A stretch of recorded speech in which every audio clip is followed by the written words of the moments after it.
ចឹងពងសាច់មាន់ឲ្យស្រួយល្អរសជាតិឆ្ងាញ់ដូចគេលក់ដោយប្រើវិធីងាយៗមែនតើណាបងប្អូនអាចមើលក្នុងវីដេអូនេះបានហើយមាន់ពងនេះយើងញ៉ាំទៅទេក៏ឆ្ងាញ់ឬក៏ញ៉ាំជារបៀបសាឡាត់ដូចខ្ញុំអញ្ចឹងគឺកាន់តែឆ្ងាញ់ថែមមកកម្រិតទៀតសម្រាប់សាច់មាន់គឺខ្ញុំអត់ប្រើសាច់ទ្រូងទេណាបងប្អូនអានេះគឺយើងប្រើសាច់តាគៀកក៏បានឬក៏សាច់កន្លែងភ្លៅក៏បានដែរយើងភ្លះវាយកឆ្អឹងចេញហើយកាត់វាជាដុំរាងតូចៗមកល្មមមកហើយម្សៅបំពងដែលជា favorite របស់ខ្ញុំហ្មងគឺម្សៅបំពងអាជីណូម៉ូតូអានេះគឺមានពីររសជាតិមានរសជាតិខ្ទឹមម្រេចជាមួយនឹងរសជាតិហឹរហើយសម្រាប់ម្សៅបំពងនេះគឺខ្ញុំចូលចិត្តខ្លាំងមែនតើបងប្អូនដោយសារតែរសជាតិរបស់ម្សៅបំពងនេះគឺឆ្ងាញ់យើងអត់ចាំបាច់ត្រូវថែមអំបិលប៊ីចេងស្ករអីទៀតទេនិយាយទៅគឺគេលាយគ្រឿងឲ្យយើងមកត្រូវជាតិហ្មងហើយក្នុងមួយកញ្ចប់ហ្នឹងគឺយើងលាយទឹក160មីលីលីត្រឬក៏ស្មានទៅប្រហែលជាជាងកន្លះកែវសម្រាប់មួយកញ្ចប់ហ្នឹងយើងអាចប្រើបានជាមួយសាច់1គីឡូឬក៏បន្លែ1គីឡូយើងចាក់ទឹកចូលហើយកូរវាឲ្យសព្វល្អមកនិយាយទៅគឺយកវាមកខាប់ល្មមប៉ុណ្្នឹងអញ្ចឹងណាហើយគ្រឿងក្រៅអីផ្សេងៗបងប្អូនបាច់ចាំដាក់អីដោយសារតែរសជាតិគឺមកឆ្ងាញ់ស្រាប់ពេកបន្ទាប់ពីហ្នឹងមកយើងគ្រាន់តែដាក់សាច់មាន់យើងចូល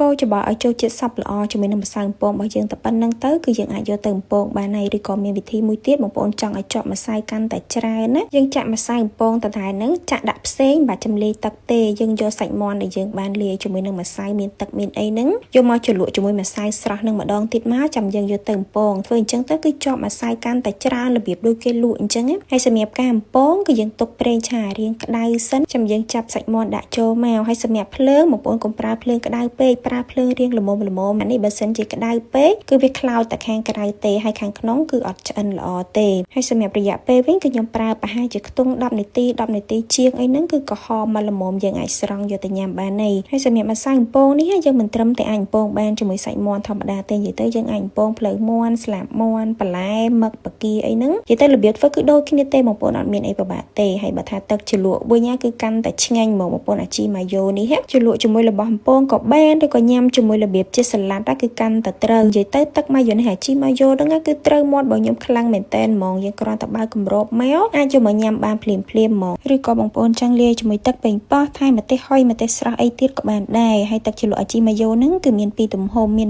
130ក្រាមនិង260ក្រាមដែលជាផលិតផលរបស់ក្រុមហ៊ុនអាជីណូម៉ូតូទាំងទឹកជ្រលក់ទាំងម្សៅបំពងហ្នឹងយើងអាចរកទិញបានតាមតូបតាមផ្សារនៅកន្លែងណាក៏មានដែរសម្រាប់សាច់មាន់ដែលខ្ញុំយកមកបំពងហ្នឹងគឺខ្ញុំញ៉ាំរបៀបជាសាឡាត់ដែរបងប្អូនយើងមានជីពោតតិចមកមានប៉េងប៉ោះមានសាឡាត់ក្តោបមានស្ពៃក្តោបពណ៌ស្វាយនិយាយទៅយើងចូលចិត្តអាណាដាក់អាហ្នឹងមកហើយយើង topping ជាមួយនឹងទឹកជ្រលក់របស់យើងពីលើមកគឺត្រូវជាតិគ្នាខ្លាំងហ្មងនិយាយទៅមួយចានហ្នឹងបងប្អូនគឺញ៉ាំអស់តែម្នាក់ឯងទេញ៉ាំភ្លេចខ្លួនអស់ហលីងអត់ដឹងខ្លួនហ្មងសាច់មាន់ពងរបស់យើងចេញមកគឺឡើងស្រួយល្អជាពិសេសគឺឡើងមានជាតិហ្មងដោយសារតែនេះគឺយើងអត់ប្រើទ្រូងមាន់ទេណាបងប្អូនខ្ញុំប្រើសាច់តាគៀកមាន់ឬក៏សាច់ភ្លៅមាន់ក៏បានដែរហើយវីដេអូរបស់ខ្ញុំគឺមានតែប៉ុណ្្នឹងទេសម្រាប់មុខហ្នឹងធានាថាបងប្អូនធ្វើតាមហើយគឺដឹងតែអត់ខកចិត្តហ្មងសម្រាប់ព័ត៌មានបន្ថែមឬក៏ទំនាក់ទំនងទិញផលិតផលបងប្អូនអាចតាក់ទងទៅកាន់ page Ajinomoto Cambodia បានអរគុណច្រើនជួបគ្នានៅវីដេអូក្រោយៗ